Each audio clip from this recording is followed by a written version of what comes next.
Assalamualaikum warahmatullahi wabarakatuh. Ibu-ibu, bapak-bapak, jamaah salat Isya.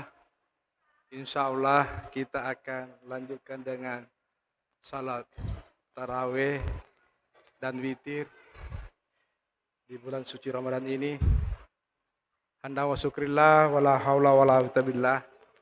Pertama-tama marilah kita sama-sama memanjatkan puji dan syukur kehadirat Tuhan Yang Maha Kuasa atas segala limpahan rahmat karunia-Nya kepada kita semua, sehingga kita masih diberi kesehatan, kesempatan untuk secara bersama-sama melaksanakan salah satu kewajiban kita, salat Isya. Insya Allah kita akan lanjutkan salat tarawih dan witir secara berjamaah di bulan suci Ramadan ini.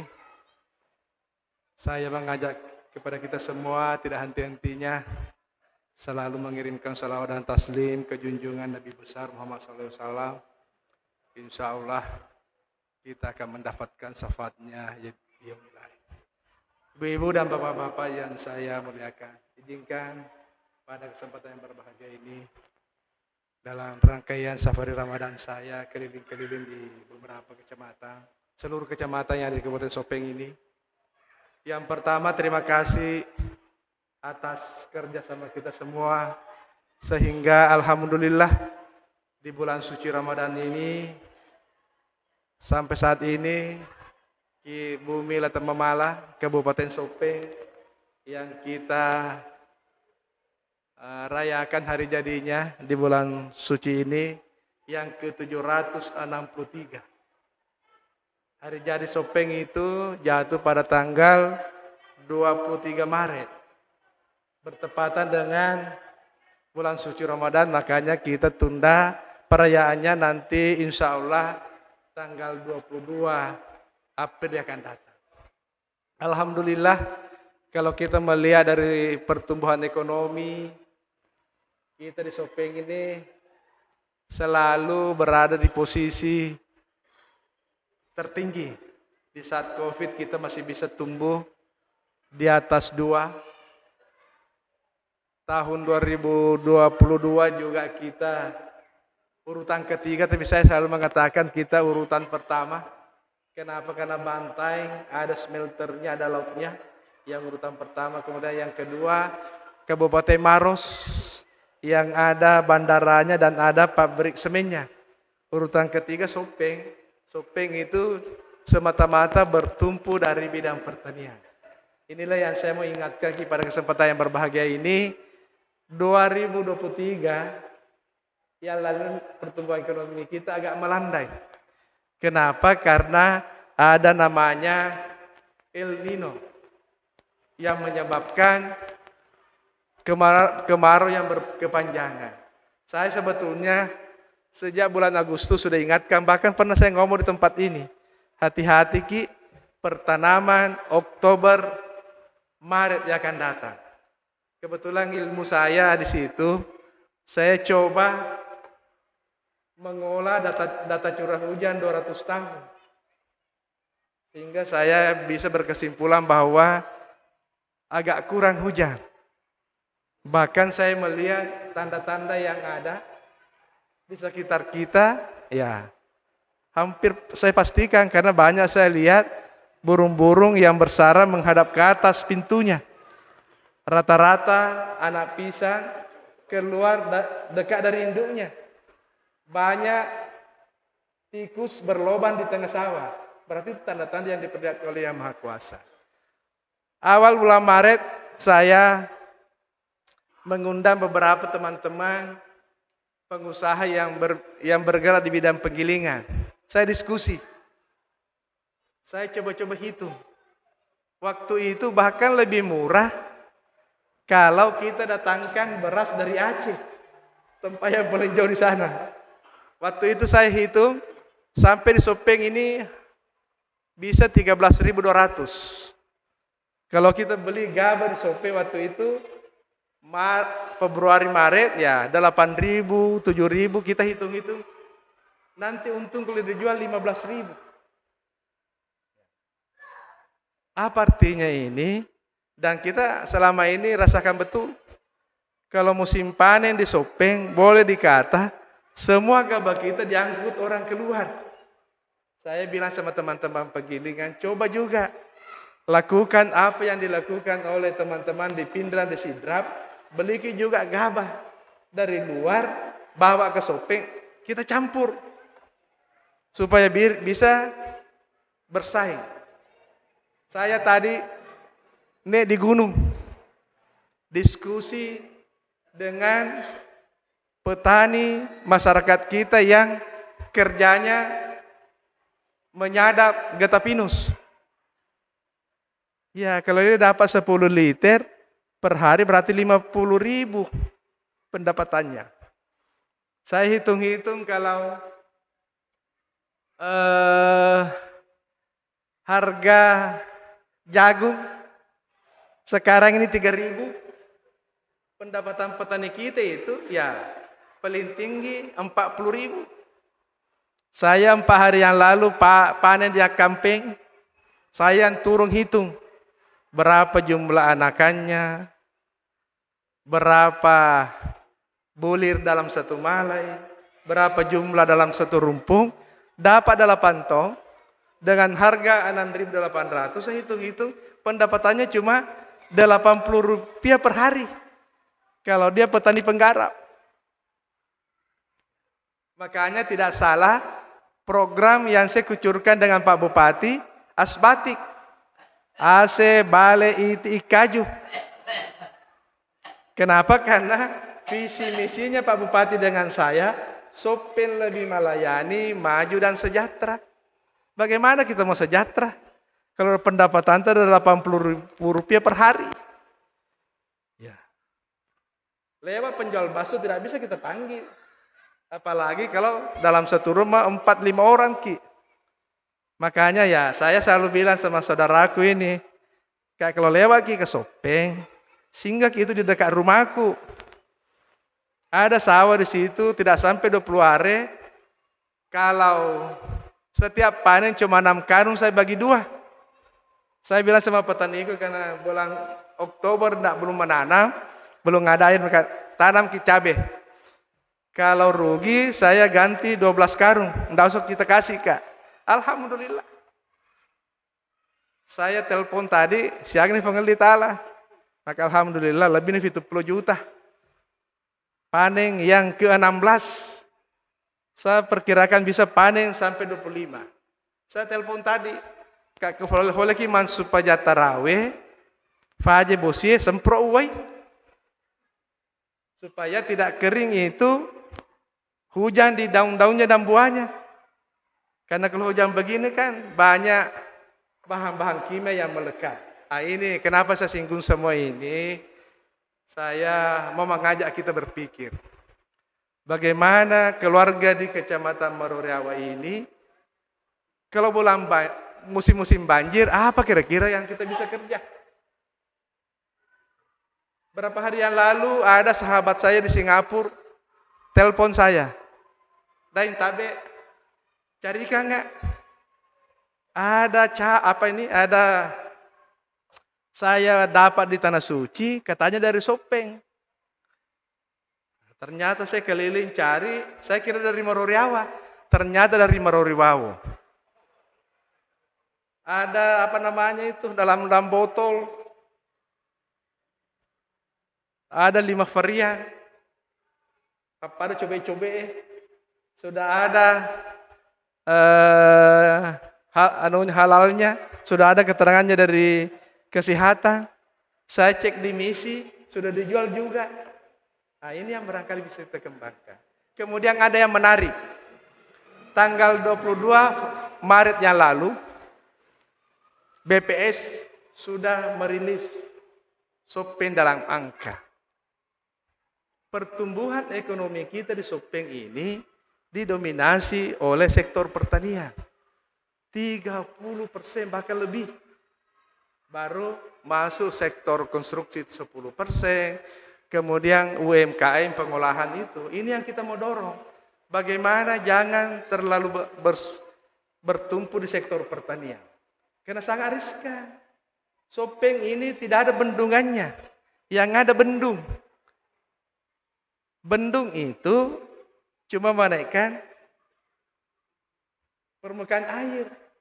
Kalau bendungan, air hujan yang jatuh dari atas ditampung, di saat kemarau disalurkan ke sawah-sawah. Kebetulan saya mau capai doktorku, saya buat jurnal. Saya coba-coba analisa menghitung curah hujan yang jatuh di Sopeng ini yang dimanfaatkan di sektor pertanian, irigasi dan air minum tidak sampai 30%. 70% cuma terbuang percuma. Inilah yang menyebabkan banjir. Nah, ini yang berdoa mudah-mudahan ke depan ini ada bendungan besar di Sopeng. Karena saya lama tugas di Wajo. Purka kepala pertanian sepenuh top singkat. Apalagi sudah disepakati. Danau Tempe ini adalah rawa. Bahkan itu hampir 700 jenis burung-burung yang migrasi ke situ. Bisa dibayangkan. Di sana sudah dibendung, sedikit saja hujan bertambah, air sudah naik. Bahkan pengalaman kita selama ini, hujan saja lebih dari 1 hari tidak bisa mungkin lewat lagi di Madinah. Ini yang kebetulan saya pernah tinggal di Jepang. Pernah di Thailand. Di Thailand itu, di saat banjir, dimanfaatkan pariwisata. Mendreki Malofi, yang kena pak gendera-gendera, kena pak pacing-pacing, ada makanan yang kita makan di situ, kita tinggal bayar. Kalau kita mau 1 jam, mau 2 jam, mau 3 jam. Nah, ini yang perlu kita pikirkan bersama ke depan ini, sehingga nanti Sopeng ini bisa menjadi daerah tujuan atau daerah persinggahan. Karena Sopeng ini tidak ada jalan nasional, yang ada cuma jalan provinsi. Jalan provinsi yang terpanjang di Sulawesi Selatan ada di Sopeng. Ini yang mari kita berupaya bersama. Kan orang sekarang berpikir kalau cuma datang di Sopeng mau ke Leja, rugilah waktunya. Padahal kita sudah kayak sarang laba-laba dari Bone lewat Pecongkang, dari Makassar 3 bisa kita lewat Camba, bisa lewat Bulu 2, bisa lewat Belemping. Kalau saya ke Makassar tidak sampai 3 jam. Dari Lawo ke Takalasi tinggal 45 menit. Nah, ini ya. Tapi jangan dibiarkan orang begitu lewat-lewat begitu saja. Bagaimana bisa disinggah-singgah? Singgah belanja-belanja. Makanya saya bilang sama Pak Sekda, bayar mi itu kekurangannya pegawai. Bayar mi itu tunjangan hari rayanya dengan catatan, jangan ke Makassar belanja. Jangan ke Wajo belanja, semua belanja di Sopeng. Sekarang ada Ramadan Fest yang kita buat. Datang ke jalan-jalan di sana lihat. Semua jenis-jenis UMKM, produk UMKM ada di sana. Tinggal mau di branding. Apa kira-kira yang bisa kita kembangkan di Kecamatan Meroriawa ini. Sehingga insya Allah pertumbuhan ekonomi kita bisa kita pertahankan. Kemudian yang berikut saya minta tolong sama ibu-ibu. Ada juga data yang menarik.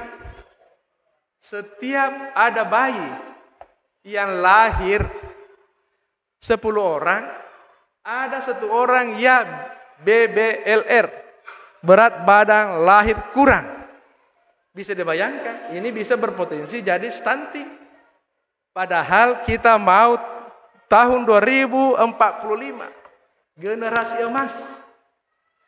Mungkin nanti banyak keluargaku di Meroriawa ini tinggal di Meroriawa tapi kerja di Amerika, dibayar dengan dolar. Nah, kemudian mari kita jaga bersama stunting ini. 1000 hari sebelum kehamilan. Tapi bukan di Batu-Batu yang jauh di sana saya lihat. Banyak saya lihat ibu-ibu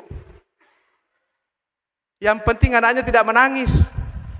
Dikasihlah HP, main-main dengan HP, dia tidak kontrol apa dia sudah makan, apa sudah waktu makan.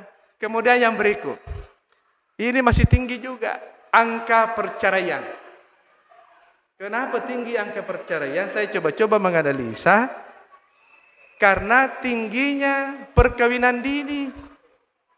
Nah, ini yang saya mohon. Nah, kemudian lama sekolah. Alhamdulillah pemerintah daerah, Pak Bupati berjuang. Bagaimana Unhas sudah bisa buka di Sopeng. Alhamdulillah sudah 3 jurusan.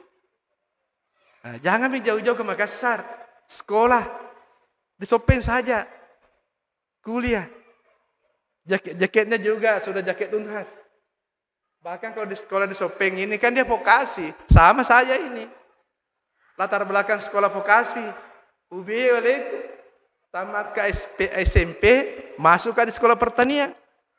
Alhamdulillah tamat sekolah pertanian, saya biaya diriku. Tidak minta lagi di orang tua. Kenapa? Karena ada keahlian kita.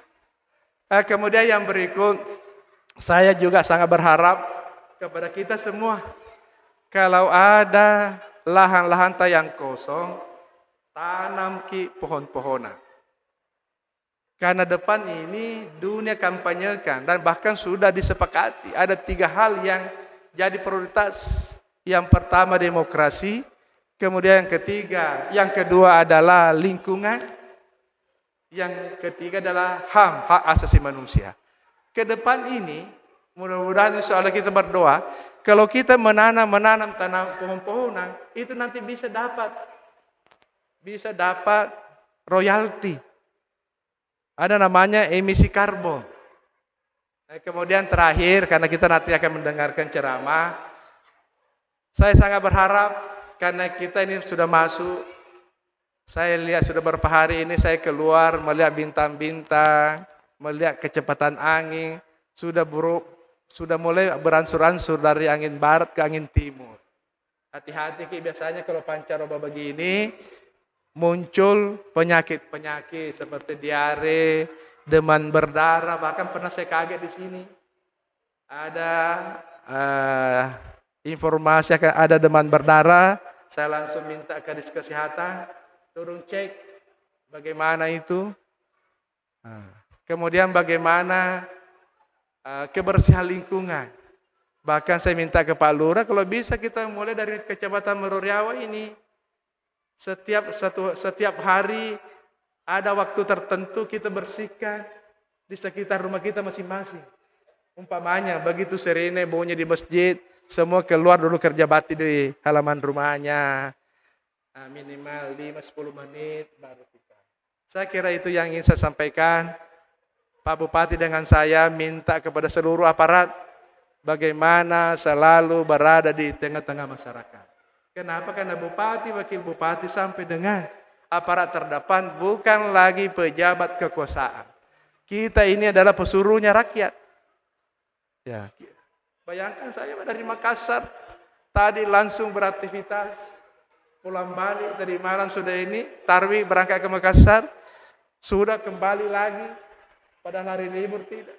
Kenapa? Karena saya mau bagaimana jangan sampai ada hal-hal yang terjadi saya tidak di tempat. Saya kira itu guru semangat. Selama kita pada selama, mari kita saling mendoakan. Wabillahi taufiq hidayah. Wassalamualaikum warahmatullahi wabarakatuh.